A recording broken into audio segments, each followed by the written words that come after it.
নমস্কাৰ মৰমৰ ছাত্ৰ ছাত্ৰী বন্ধু বান্ধৱীসকল, আপোনালোক সকলোলৈ স্বাগতম জনাইছো আমাৰ YouTube channel star education MC লৈ। আজি অন্য এটা ভিডিঅ' মাজলৈ। মৰমৰ ছাত্ৰ ছাত্ৰীসকল, আজি আমি প্ৰথম শ্ৰেণীৰ অংকুৰণ পাঠ্যপুথিত থকা বছৰৰ 12 মাহ নামৰ পাঠটো শিকিম। মাহৰ নাম: বহাগ, জেঠ, আহাৰ, শাওণ, ভাদ, আহিন, কাতি, আঘোণ, পুহ, মাঘ, ফাগুন, চ'ত। এতিয়া বছৰৰ 12 মাহ কবিতাটো গাওঁ আহা। বহাগ মাহত নতুন বছৰ জেঠত বৰ খৰ, আহাৰ মাহত আমৰ বতৰ শাওণত বাৰিষা ভৰ, ভাদ মাহত গুৰুৰ তিথি আহিনত শেষ বান, কাতি মাহত কুঁৱলী পৰে আঘোণত পকে ধান, পুহ মাহত বৰ জাৰ পিঠা পনা মাঘত, ফাগুন মাহত পচুৱা বতা বছৰ শেষ চ'তত,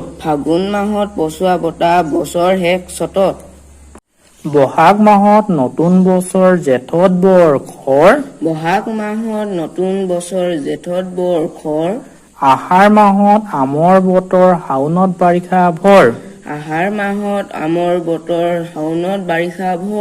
ভাদ মাহত গুৰুৰ তিথি আহিনত শেষ বান, কাতি মাহত কুঁৱলী পৰে আঘোণত পকে ধান, পুহ মাহত বৰ জাৰ পিঠা পনা মাঘত,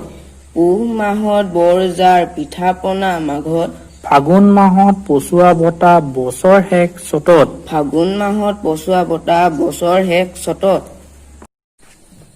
এতিয়া কেইটামান প্ৰশ্নৰ উত্তৰ জানি লওঁ আহা।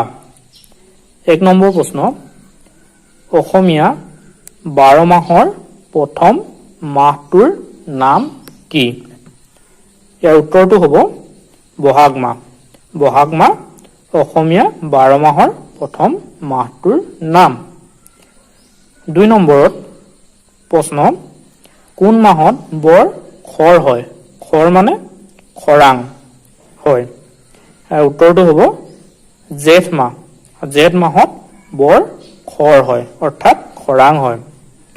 3 নম্বৰৰ প্ৰশ্ন: অসমীয়া 12 মাহৰ শেষৰ মাহটোৰ নাম কি? উত্তৰ হ'ব চ'ত মাহ। চ'ত মাহ অসমীয়া 12 মাহৰ শেষৰ মাহটোৰ নাম। 4 নম্বৰৰ প্ৰশ্ন: কোন মাহত বৰ জাৰ হয়? জাৰ মানে ঠাণ্ডা পৰে। উত্তৰ হ'ব পুহ মাহত। পুহ মাহত বৰ জাৰ হয়। 5 নম্বৰ প্ৰশ্ন: কোন মাহত পথাৰত ধান পকে? উত্তৰ হ'ব আঘোণ মাহত। আঘোণ মাহত পথাৰৰ ধান পকে। 6 নম্বৰ প্ৰশ্ন: কোনটো মাহত আমৰ বতৰ বোলে? উত্তৰ হ'ব আহাৰ মাহক। আহাৰ মাহক আমৰ বতৰ বোলে। 7 নম্বৰ প্ৰশ্ন: ফাগুন মাহত কি বতা বোলে? ইয়াৰ উত্তৰ হ'ব পচুৱা বতা। ফাগুন মাহত পচুৱা বতা বলে।